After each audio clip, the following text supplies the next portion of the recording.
Baik, Assalamualaikum warahmatullahi wabarakatuh. Kami dari kelompok 3 akan mencoba menjelaskan bagaimana itu mind mapping atau peta konsep dari wawasan kebangsaan dan bela negara. Di sini saya sebagai moderator Feli Fajri Sinaga, ada Ibu Dewi Puji Handayani, Bapak Marles Nendra Tambunan, dan Ibu Osin Inamala akan coba mempresentasikannya. Nah, ini kita akan memasuki PowerPoint-nya, presentasi.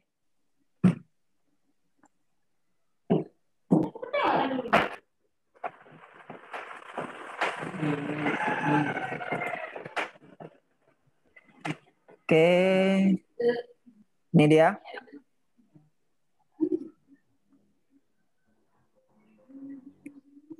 Nah, ini dia.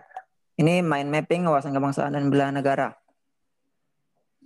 Nah, di wawasan kebangsaan dan bela negara ini ada 5 konsep, yaitu konsepsi NKRI, KRI, bela negara, pemantapan wawasan, dan komponen negara.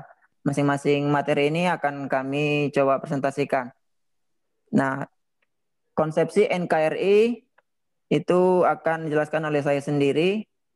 Ancaman NKRI oleh Bapak Marles Nendra Tambunan, bela negara dengan Ibu Dewi Pujiandayani, pemantapan wawasan kebangsaan, Ibu Osin, dan komponen negara. Oke, masuk ke konsep NKRI. Konsep NKRI itu dibagi menjadi 5 bagian, yaitu negara berdasarkan kebangsaan, bukan agama. Karena Indonesia mempercayai adanya Tuhan. Yang kedua yaitu negara berbentuk republik, bukan kerajaan. Yang ketiga, negara bersifat kesatuan, bukan serikat. 4. Negara bersifat Pancasila, bukan ideologi lain. Dan yang terakhir yaitu negara sistem pemerintahannya presidensial, bukan parlementer. Oke, berikutnya ancaman NKRI akan dijelaskan oleh Bapak Marles Nendra Tambunan. Silakan, Pak. Ya, seperti yang kita ketahui, ancaman itu ada beberapa jenis ancaman dalam suatu negara itu. Misalnya, ancaman yang pertama ideologi atau politik. Seperti yang pertama tadi dijelaskan, seperti yang kita ketahui, Indonesia telah merdeka pada tahun 1945, tepatnya tanggal 17 Agustus. Tapi pada saat itu Indonesia sudah menganut ideologi Pancasila. Dan pada tahun 1963 sampai 1995 ancaman dalam dunia ideologi ataupun politik, yaitu hadirnya ideologi komunisme, di mana ideologi komunisme ini tidak sejalan dengan ideologi Pancasila. Itu salah satunya. Yang kedua, ancaman sosial budaya. Seperti yang kita ketahui, bahwa tidak semua budaya asing memiliki dampak positif terhadap budaya kita sendiri. Sama halnya seperti kalau orang Barat, biasanya mereka berpakaian kurang sopan jika dibandingkan dengan budaya yang ada di Indonesia. Itu salah satu ancaman dalam dunia sosial dan budaya. Yang ketiga, ancaman korupsi. Salah satu ancaman korupsi yang telah identik dengan NKRI saat ini adalah budaya korupsi yang telah dilakukan oleh presiden terdahulunya, yaitu keluarga Cenda, yang dalam tanda kutip presiden kedua Indonesia, yaitu Pak Soeharto. Sampai saat ini itu budaya korupsi itu sudah membudaya pada masyarakat Indonesia sampai saat ini. Yang keempat, ancaman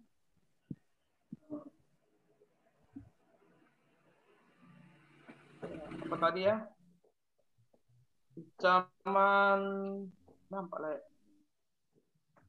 Sorry, ulang Lele. Oh, udah. Ulang. Kayaknya memang cukup sampai itu aja itu, Pak. Selanjutnya akan masuk kita ke bela negara yang yaitu dijelaskan Ibu Dewi Pujiandayani. Silakan Ibu. Oke, terima kasih Bapak Feli. Kita lanjut ke bela negara, di mana pada main tinggal ini kita akan membahas nilai dasar dan aktualisasi. Untuk nilai dasar bela negara berdasarkan Undang-Undang Nomor 23 Tahun 2019 tentang pengelolaan sumber daya nasional untuk pertahanan negara, Pasal 7 Ayat 3, nilai dasar bela negara meliputi 5 hal. Yang pertama, cinta tanah air. Yang kedua, sadar berbangsa dan bernegara. Ketiga, setia pada Pancasila sebagai ideologi negara. 4, rela berkorban untuk bangsa dan negara. Dan yang kelima, kemampuan awal bela negara. Selanjutnya, aktualisasi kesadaran bela negara. Bela negara dilaksanakan atas dasar kesadaran warga negara serta keyakinan pada kekuatan sendiri yang ditubuh kembangkan melalui usaha bela negara. Bela negara diwujudkan dengan pembinaan kesadaran bela negara demi tercapainya tujuan dan kepentingan nasional dengan sikap dan perilaku. Antara lain, yang pertama, cinta tanah air. Bagi ASN itu dapat diaktualisasikan dengan cara yang pertama, setia dan mempertahankan Undang-Undang Dasar Negara Republik Indonesia 1945. Yang kedua, mengabdi kepada negara dan rakyat Indonesia. Ketiga, sesuai peran dan tugas masing-masing, ASN ikut menjaga seluruh wilayah Indonesia. Yang keempat, ASN sebagai warga negara terpilih harus menjadi contoh di tengah-tengah masyarakat. 5, selalu menjadikan para pahlawan sebagai sosok panutan. Kemudian yang kedua, kesadaran berbangsa dan bernegara. Itu dapat diaktualisasikan dengan menjalankan tugas secara profesional dan tidak berpihak, membuat keputusan berdasarkan prinsip keahlian, memegang teguh prinsip netralitas ASN, artinya itu dalam politik kita tidak boleh berpihak, kemudian menaati dan melaksanakan dan tidak melanggar peraturan perundang-undangan. Yang ketiga, setia pada Pancasila sebagai ideologi. Itu dapat diaktualisasikan dengan sikap dan perilaku. Yang pertama, memegang teguh ideologi Pancasila. Kedua, menciptakan lingkungan kerja yang non-diskriminatif, memelihara dan menjunjung tinggi standar etika yang luhur, menjadi agen penyebaran nilai-nilai Pancasila di tengah-tengah masyarakat. Kemudian yang keempat, rela berkorban untuk bangsa dan negara. Dapat diaktualisasikan dengan perilaku yang pertama, memberikan layanan kepada publik secara jujur, tanggap, cepat, tepat, akurat, berdaya guna, dan berhasil guna, serta santun. Kedua, bersedia mengorbankan waktu, tenaga, dan pikiran untuk kemajuan bangsa dan negara. Yang ketiga, bersedia secara sadar untuk membela bangsa dan negara dari berbagai macam ancaman. Keempat, selalu berpartisipasi aktif dalam pembangunan nasional dan menjadi pionir pemberdayaan masyarakat dalam pembangunan nasional. Kemudian yang kelima, kemampuan awal bela negara. Kemampuan awal itu dapat diaktualisasikan dengan sikap dan perilaku, antara lain, 1, memiliki kemampuan dalam melaksanakan kebijakan dan program pemerintah. Yang kedua, mengutamakan kepemimpinan berkualitas tinggi. 3, mengutamakan pencapaian hasil dan mendorong kinerja pegawai. Yang keempat, selalu berusaha untuk meningkatkan kompetensi dan mengembangkan wawasan sesuai kemajuan ilmu pengetahuan dan teknologi. Mungkin itu saja penjelasan tentang bela negara dari saya, Pak. Terima kasih. Oke, baik. Terima kasih Ibu Dewi. Sekarang kita masuk ke pemantapan wawasan kebangsaan oleh Ibu Osini Namala. Silakan Ibu. Unmute dulu Bu ya.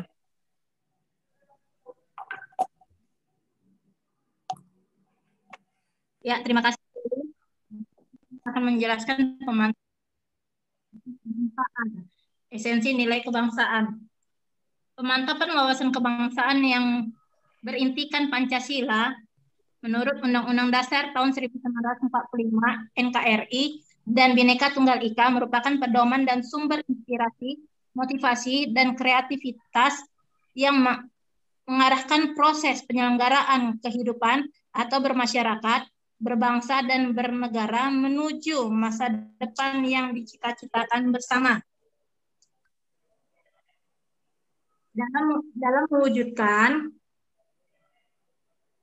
Dalam mewujudkan persatuan dan membutuhkan semangat para pemuda dan juga dapat mengangkat kembali nilai semangat juang sesuai dengan Undang-Undang Dasar Negara Republik Indonesia tahun 1945. Adapun nilai-nilai kebangsaan, yang pertama itu adalah nilai religius, kedua nilai kemanusiaan, tiga nilai produktivitas, empat nilai keseimbangan, lima nilai demokrasi, 6 nilai kesamaan derajat, 7 nilai ketaatan hukum.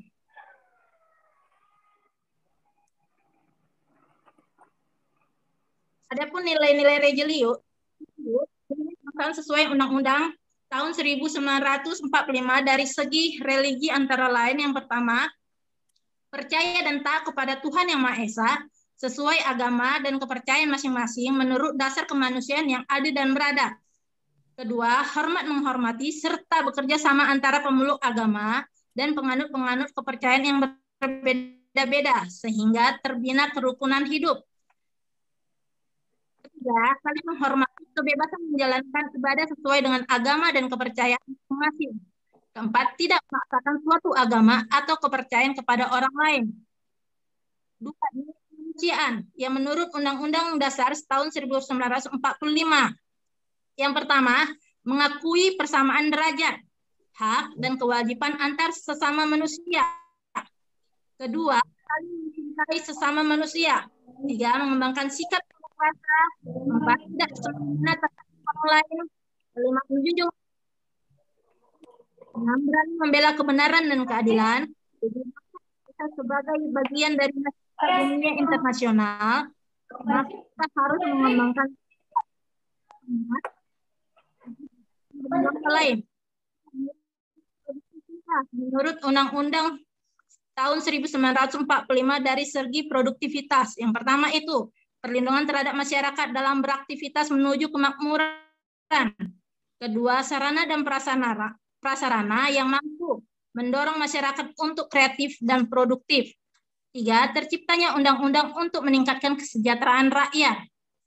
Empat, nilai keseimbangan menurut Undang-Undang Dasar tahun 1945 dari segi keseimbangan yang pertama, menjalankan hak dan kewajiban sebagai warga negara yang profesional, tidak memaksakan kehendak, saling toleransi, tolong-menolong, rukun, dan menghormati perbedaan agama dan kepercayaan, persahabatan, serta membela dan melindungi yang lemah. Kedua, keseimbangan antara kehidupan jasmani dan rohani. Kelima, nilai demokrasi.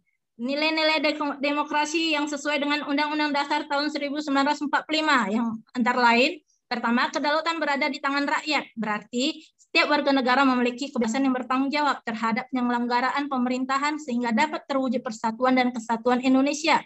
Kedua, pilar utama dalam membangun persatuan dan kesatuan bangsa dalam bermasyarakat adalah yang pertama, rasa cinta tanah air. Dua, jiwa patriot bangsa. Ketiga, tercapainya kesejahteraan bagi seluruh rakyat Indonesia. Keempat, pemahaman yang benar atas realitas adanya perbedaan dalam beragama. Lima, tumbuhnya kebanggaan sebagai bangsa Indonesia. Keenam, nilai kesamaan derajat. Undang-Undang tahun 1945, yaitu setiap warga negara memiliki hak dan kewajiban dan kedudukan sama di depan hukum. Kedua, upaya menegakkan HAM, terutama yang pertama, hak mengeluarkan pendapat. Dua, kebebasan beragama. Tiga, perlindungan dan kepastian hukum. Empat, bebas dari perlakuan tidak manusiawi. Lima, hak mendapat kehidupan yang layak. Enam, hak mendapatkan pendidikan.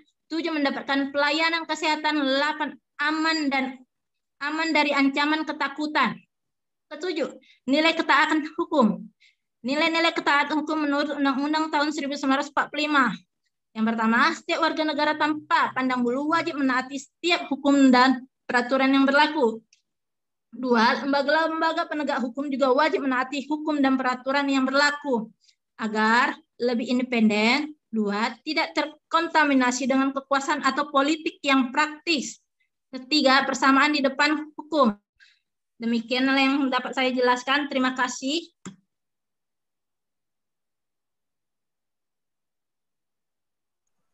Oke, baik Bu. Terima kasih penjelasannya. Demikianlah penjelasan dari kelompok kami, kelompok 3. Saya Feli Fajri Sinaga, Ibu Dewi Pujian Dayani, Marles Nendra Tambunan, Ibu Osin Inamala. Kami pamit undur diri. Assalamualaikum warahmatullahi wabarakatuh.